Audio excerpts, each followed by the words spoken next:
사연자분이 보내주신 이야기 시작해볼게요. 저는 32살의 여자입니다. 태어났을 때 저희 아버지는 목수셨고 어머니는 조산사였는데 양가에서 반대하는 결혼을 하고 두 분은 매일같이 다투는 것이 일상이었습니다. 저 또한 제대로 된 양육은커녕 보살핌도 제대로 받지 못해 영양실조라는 병까지 얻었다고 합니다. 제가 7살이 되던 무렵 아버지는 집을 나갔고 돈이 많았던 상간녀와 살림을 차렸다고 했어요. 이미 그 전부터 부부 아니게 살아온 두 분이었기에 그런가 보다 하고 받아들였습니다. 그때부터 저와 엄마는 비참한 인생이 시작되었습니다. 동네에서 이미 소문이 쫙 퍼진 터라 저희는 도시를 벗어나 시골 읍내의 작은 곳으로 이사를 갔습니다. 워낙 없는 살림에 끼니를 챙기는 것도 어려워 밥을 굶는 게 일상이었습니다만 다행히 조그만 텃밭을 일구게 되어 어머니와 저는 둘이 5일장에 나가서 농사지은 나물이나 곡식을 팔아서 먹고 살았습니다. 시간이 흘렀지만 가난과 배고픔은 별로 나아지지 않았습니다. 그러다가 어머니가 오랜 고생 때문인지 폐결핵에 걸려 입원을 거듭하다가 제가 12살이 되던 해에 세상을 떠나셨습니다. 저와 함께하던 엄마마저 제 곁을 떠나고 나니 정말 이러다가 굶어 죽는 게 아닐까 걱정이 되었지만 다행히 동네 분들이 도와주셔서 학교를 계속 다닐 수 있었죠. 아버지는 집을 나갔고 어머니는 돌아가신 후에 제가 할 수 있는 일은 공부밖에 없었습니다. 담임 선생님의 도움으로 공책과 연필을 받아서 겨우 다녔고 도시락은 선생님 것을 같이 나눠 먹었습니다. 하지만 중학교를 갈 엄두가 나지 않았습니다. 적은 나이도 아니어서 보육원에 들어갈 수도 없었고 살아갈 방도가 없는 저로서는 괴로워서 늦은 밤이 되면 눈물로 밤을 지샜습니다. 그즈음 교장선생님의 면담이 있었는데 교장선생님이 저에게 중학교를 다니는데 지원을 해주시겠다는 것이었습니다. 물론 등록금은 없었지만 드물게 같은 재단 고등학교에 있는 기숙사를 이용할 수 있게 특별히 도와주시고 생활비를 매달 주신다는 말씀에 좋아서 어쩔 줄을 몰랐습니다. 학교도 다닐 수 있고 공부도 계속할 수 있다는 게 정말 어찌나 감사하던죠. 그동안은 세상에 이렇게 외롭고 고독한 운명이 있을까 싶었지만 그래도 죽으란 법은 없구나 싶었죠. 전 그렇게 최우수 장학생으로 중학교를 졸업하고 고등학교를 진학했습니다. 어려운 학생을 돕는 교육청 장학금으로 어렵사리 학교를 다니는데 우연히 저와 짝이 된 남학생과 친해지게 되었습니다. 키도 크고 성격도 좋아서 우린 가깝게 지낼 수가 있었습니다. 많은 학교 동급생들이 질투를 하기도 했지만 그 아이는 주먹도 잘 쓰고 의리 있다는 것만으로 남학생들의 짱이 되었죠. 시간은 흐르고 고3이 되었습니다. 저는 의대를 지망했고 그 친구는 법대를 가겠다고 했습니다. 그런데 그 즈음에 그 친구가 저에게 안타까운 얘기를 해왔습니다. 그 친구 아버지가 갑자기 위독해지셨다면서 도저히 대학을 못 가겠다는 것이었습니다. 전 너무 놀랍고 아쉬웠지만 제가 도울 수 있는 것은 아무것도 없었죠. 저부터도 아무것도 없는 형편이었으니 안타까웠지만 자퇴하는 그 친구의 손을 잡고 엉엉 우는 것 말고는 해줄 수 있는 게 없었습니다. 성인은 아니었지만 그래도 뭐든 할 수 있을 만큼 성장한 저로선 혹시나 지금 학업을 쉬더라도 포기하지 말라며 제가 접은 종이약 1000개를 유리병에 넣어 선물로 주었고 마지막 만남에서 입맞춤을 하며 어디서 뭘 하든 다시 만나자고 했습니다.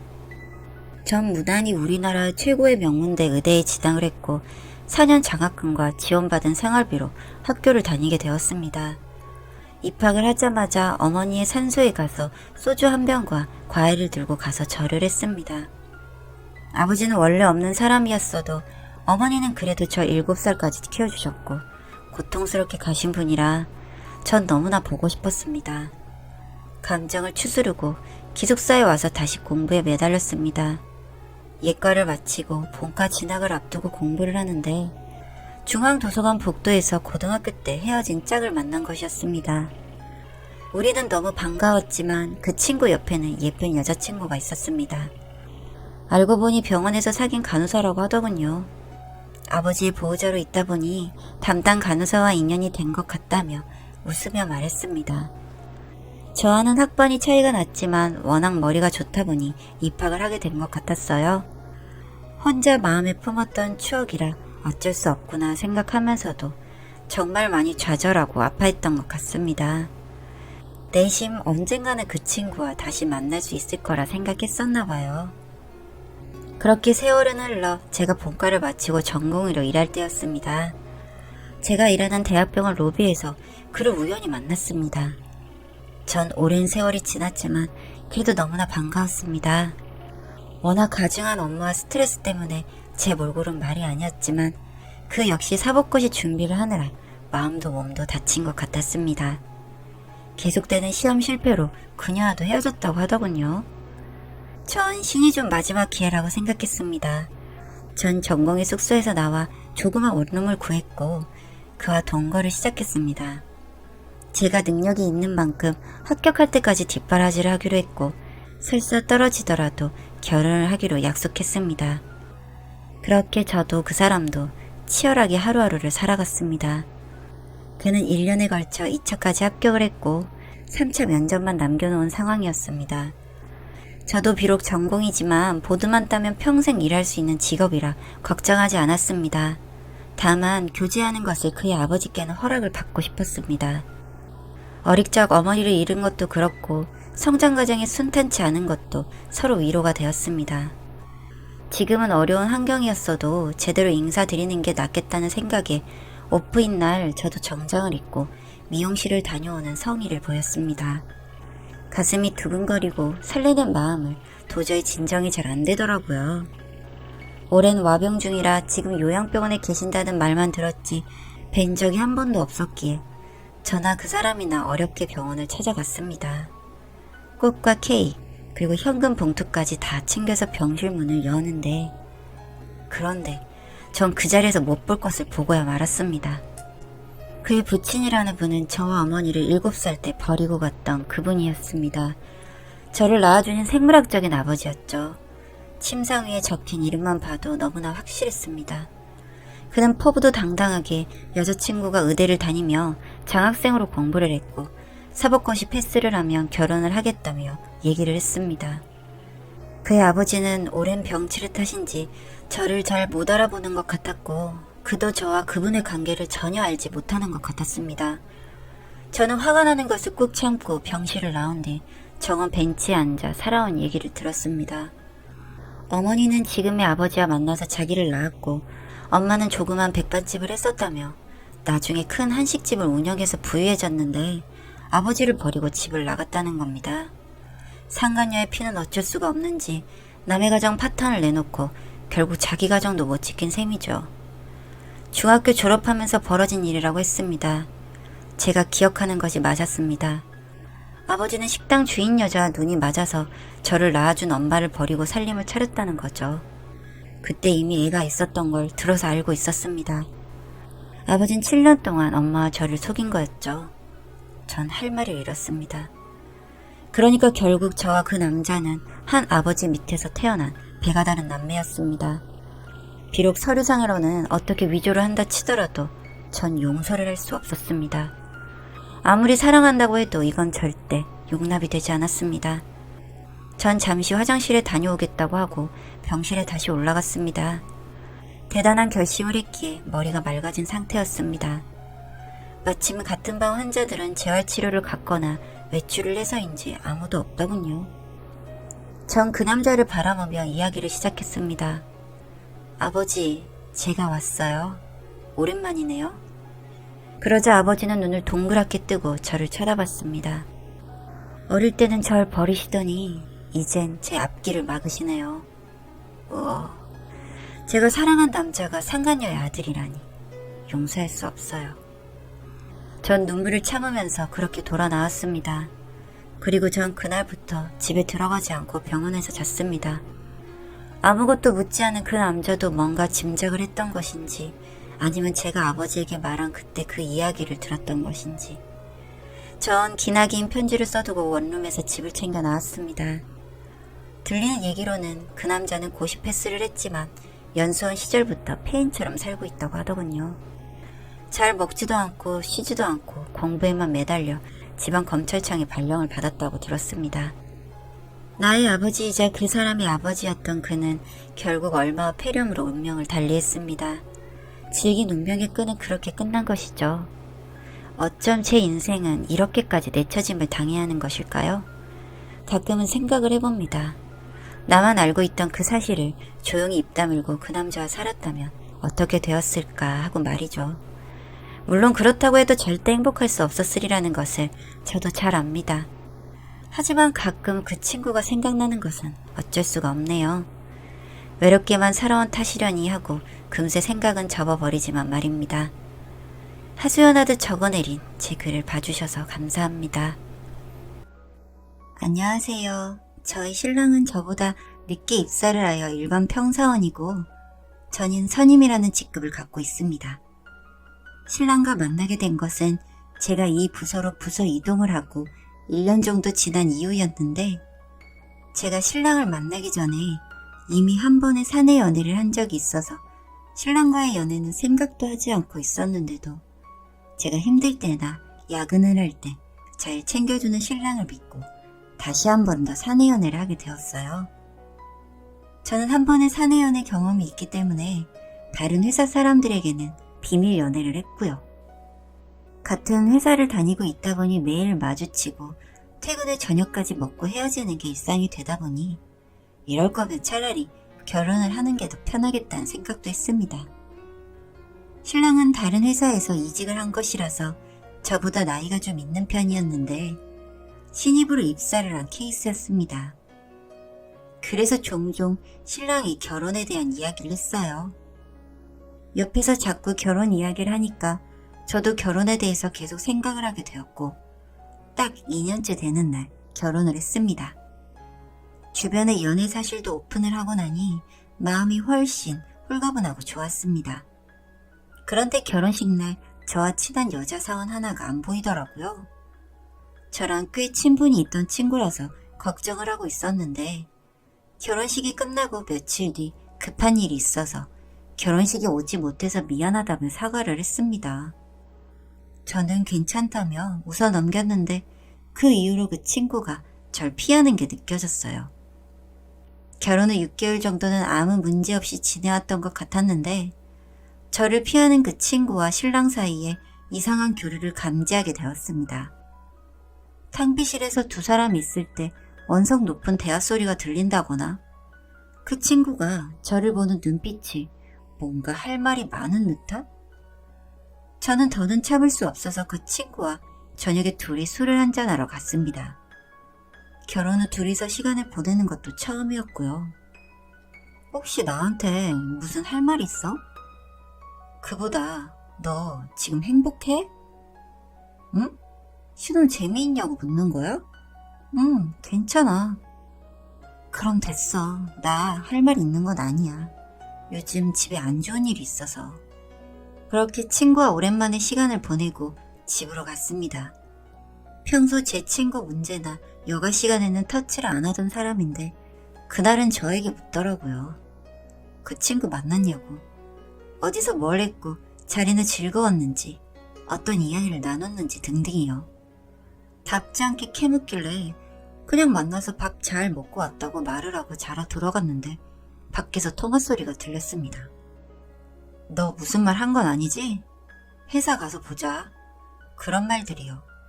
그래서 둘 사이에 뭔가 있나 보다 하는 마음에 다음날 출근을 해서 그 친구를 불러 세웠어요. 어제 통화한 내용을 의도치 않게 들었다고. 혹시 둘 사이에 내가 모르는 비밀 같은 게 있는 거냐고요. 친구는 많이 곤란해하더니 나가서 점심을 먹고 말해주겠다고 회사에서 할 이야기는 아닌 듯 하다고 했습니다. 그날 일을 어떻게 했는지도 기억이 안 나네요. 저희는 점심도 거르고 회사에서 멀리 떨어진 카페에서 커피를 시키고 이야기를 시작했습니다. 사실 나도 그 사람이랑 사귀고 있었어. 그게 무슨? 그 사람이랑 나도 비밀 연애 중이었는데 한 며칠 연락이 없더니 너랑 결혼을 한다더라. 심지어 그 말도 나는 그 사람이 아니라 너한테 들은 거고. 나 그 사람이랑 퇴근하고 매일 만났어. 다른 사람을 만날 시간이 없었을 텐데. 나한테도 퇴근하고 스터디가 있댔어. 그래서 주말에만 데이트했고. 너무 늦게 알아서 내가 이 말을 너한테 하는 게 맞는 일일지 정말 고민 많이 했고, 결혼하고 나서야 내가 말할 게 무서웠던 건지 너의 신랑이 나한테 협박을 했어. 너한테 말하고 이혼하게 되면 날 죽여버리겠대. 회사에서 생활도 못하게 하겠대. 그리고 네가 결혼을 하고 나서 행복해하는 것 같아 차마 말을 못했어. 나랑 만나고 있는 거 정말 몰랐어? 그래, 심지어 만나긴 내가 더 오래 만났으니까. 내가 널 어떻게 생각해야 할지 모르겠어. 나도 이제 어느 정도 정리 끝났어. 이제 너희 부부 일이고. 그렇게 악몽 같던 점심시간이 끝나고 저는 신랑의 얼굴을 볼 자신이 없었습니다. 퇴근을 하고 같이 집으로 돌아가는 길에도 배신감에 머리가 팽팽 돌고 있었어요. 그리고 머리가 채 정리가 되기도 전에 또 다른 사건이 터졌습니다. 집 앞에 어떤 아주머니께서 서 있으셨는데 신랑을 보더니 득달같이 달려들었습니다. 너 이 새끼 어딨다 이제 와? 아, 왜 이러세요? 이것 좀 놔봐요. 저는 신랑이 어디 사채라도 쓴 건 줄 알았어요. 아주머니, 이거 놓고 얘기하세요. 너? 넌 누구야? 흥분한 아주머니는 주변의 말을 듣지 않고 우리 딸 살려내라고 네 새끼 데려가라며 소리를 질렀습니다. 네 새끼라뇨? 신랑은 미친 아줌마라며 제 손을 낚아채 집으로 들어왔지만 저는 다시 집 밖으로 나갔습니다. 아줌마, 저희 신랑 아세요? 내가 저놈을 얼마나 찾아다녔는데 모르겠어. 그보다 누구세요? 저 사람 와이프 되는 사람입니다. 와이프는 무슨? 혼인신고도 못했죠? 네? 네, 아직이요. 그럼 곧게 헤어져요. 어차피 혼인신고도 못할 테니까. 저 이해가 잘 안 돼서요.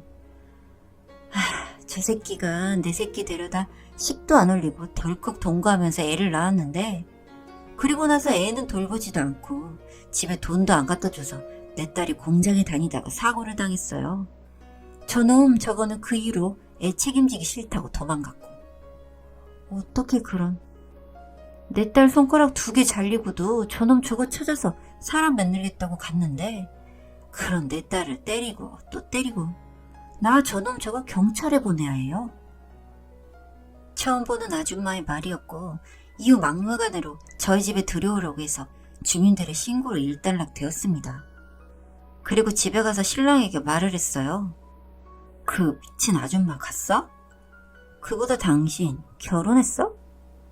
어? 결혼도 아니야. 어릴 때 못 모르고 혼인신고한 거. 난 서류만 내면 혼인신고가 되는지 몰랐지. 애는 몇 살이야? 애라니 그런 거 없어. 저 아줌마가 미쳐서 헛소리하는 거야. 애 있다며, 와이프 때렸다며. 이거 다 거짓말이야? 당신 그래서 나랑 혼인신고 안 하는 거였어? 안 하는 게 아니라 못 하는 거라서? 내가 그거 정리하고 당신이랑 혼인신고 하려고 했지. 당신 회사에 미일 씨랑도 사귀었다며. 나보다 더 오래. 그년이 말했어? 이건 정말 안 되겠다. 우리 헤어지자. 부서는 내가 옮길게. 아니야, 여보, 내가 다 미안해. 결혼 전에 한 일들이야. 내가 어렸어. 이건 어리고 몰랐고 그런 일들이 아니야. 나 정말 잘할게. 당장 혼인신고도 하자. 아니야, 3일 줄게. 짐 다 빼줘. 3일 뒤에도 집에 짐이 있으면 나 그거 다 버릴 거야. 그 사람과 그렇게 말을 마치고 저는 회사에 며칠 병가를 내고 본가에서 쉬다가 3일째 되던 날 신랑의 짐들을 다 시댁으로 옮기고 집 비밀번호를 바꿨습니다. 그리고 회사에도 부서 이동을 요청해 두었고요. 며칠 쉬다가 회사를 가니 신랑의 얼굴이 울그락불그락. 저한테 당장이라도 무슨 말을 하고 싶지만 사람들의 시선 때문에 행동으로 옮기지는 못하고 참고 있더라고요.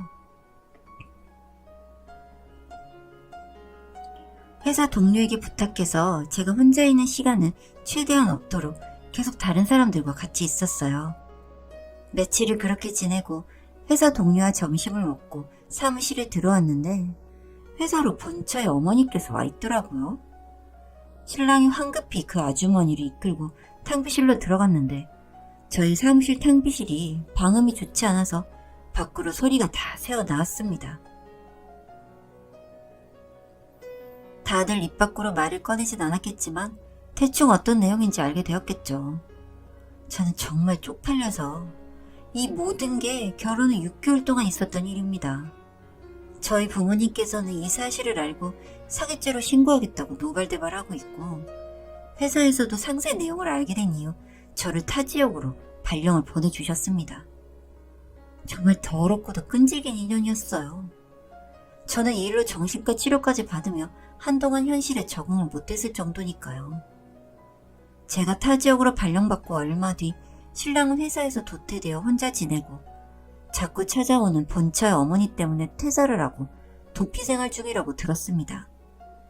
이 회사에 들어올 때도 뒷돈을 많이 주고 들어온 거라고 들었는데 지금은 돈도 없어서 사람들 말로는 새우잡이 배를 타러 갔다느니 서울역 앞에 있다느니 소문만 무성하더라고요.